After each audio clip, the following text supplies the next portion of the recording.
بسم الله الرحمن الرحيم والحمد لله رب العالمين وصلى الله وسلم على سيدنا محمد النبي الأمي وعلى آله وأصحابه أجمعين. اللهم علمنا ما ينفعنا وانفعنا بما علمتنا وزدنا علما نافعا يا كريم. أما بعد فنكمل في دروسنا من كتاب مختصر القدوري للشيخ أبي الحسين أحمد ابن محمد المعروف بالقدوري رحمه الله تعالى. فنكمل في باب الربا. Nous continuons notre cours à partir du livre Al-Mukhtasar al-Quduri du Cheikh Abul Hussein Ahmad fils de Muhammad, connu sous le nom d'Al-Quduri, rahimahullahu ta'ala. Nous sommes toujours dans le chapitre de Ar-Riba, le gain usuraire. قال رحمه الله ويجوز بيع اللحم بالحيوان عند أبي حنيفة وأبي يوسف رحمهما الله. Il mentionne que selon l'imam Abu Hanifa et l'imam Abu Yusuf, que Allah leur fasse miséricorde, il est permis de vendre la viande contre l'animal. C'est-à-dire la viande, 10 kilos de bœuf par exemple, contre un animal, c'est-à-dire l'animal qui est vivant. Selon l'imam Abu Hanifa et l'imam Abu Yusuf, c'est permis. Ils seront considérés comme deux substances différentes. Ils seront considérés comme différentes. Donc il n'y a pas de riba si on vend par exemple 10 kilos de brebis contre une brebis. 10 kilos de mouton contre une brebis par exemple. Il se peut que la personne, elle trouve, soit elle n'est pas habituée à égorger, ou simplement elle n'a pas l'utilité d'utiliser la peau par la suite, d'utiliser de ces choses-là. Alors ça l'arrange de vendre cette brebis qu'il a et de récupérer directement contre la brebis 10 kilos de brebis ou 20 kilos par exemple. Il n'y a pas de riba en cela.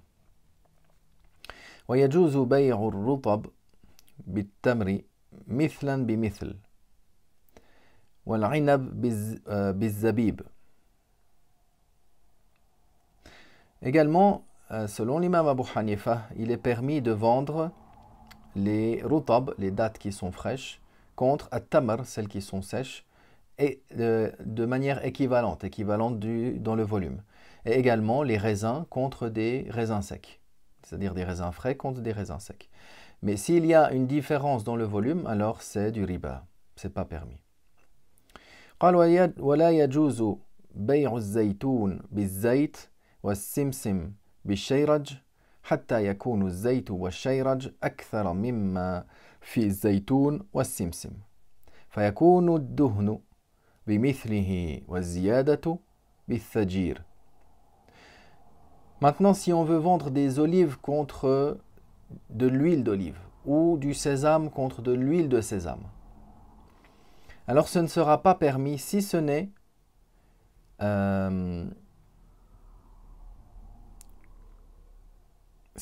dès lors que l'huile d'olive ou de sésame soit supérieure aux olives ou au sésame. Pourquoi? Afin que on ait une équivalence dans l'huile et le supplément corresponde à la lie, à ce reste d'huile, de ce reste d'olive, de peau, etc., qui peut être utilisé dans d'autres choses, pour qu'il y ait équivalence en cela. En prenant cela en considération. Avec cette condition-là, c'est permis. ويجوز بيع اللحمان المختلفة بعضها ببعض متفاضلا. Il est permis de vendre une viande contre une autre viande qui est d'un différent animal, avec une différence dans le poids, Pourquoi? Parce que ce sont deux genres de viande qui sont différentes. Donc il n'y a pas les règles du riba qui s'appliquent.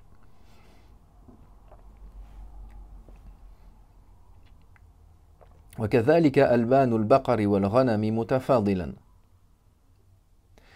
De même, c'est-à-dire de même, il est permis avec une différence dans la mesure entre lorsque on va vendre du lait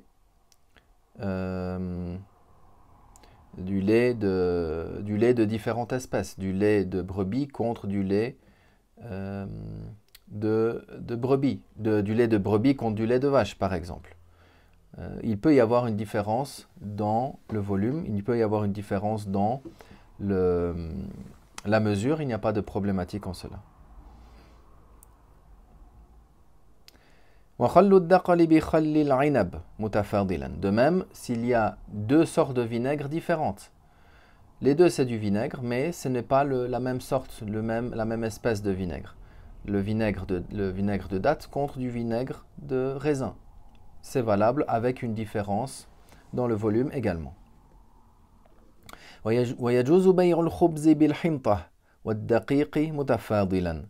Également, il est permis de vendre du pain contre du blé ou contre de la farine de blé, avec une différence dans la mesure également. Pourquoi? Parce que par la cuisson, même si c'est de la farine de blé qui est utilisée pour faire le pain, qui est vendue, ensuite ce pain-là, il est vendu contre de la farine de blé, il peut y avoir une différence. Pourquoi? Parce que par la cuisson, c'est comme il est devenu maintenant une sorte indépendante, une sorte différente.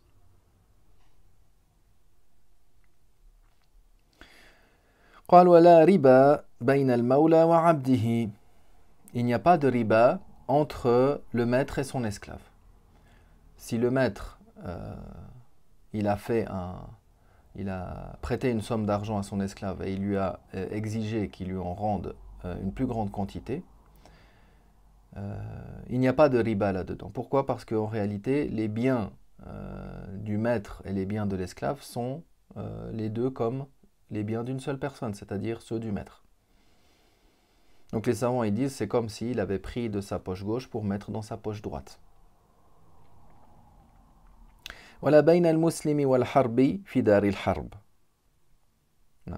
Également, il n'y a pas de riba entre le musulman et le non-musulman harbi dans les pays de harb.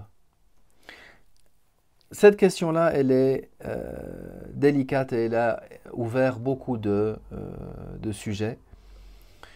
On va consacrer une séquence qui suivra celle-ci où on va traiter uniquement de cette question, également dans un cours de une quinzaine de minutes dans laquelle on va développer un peu cette question du riba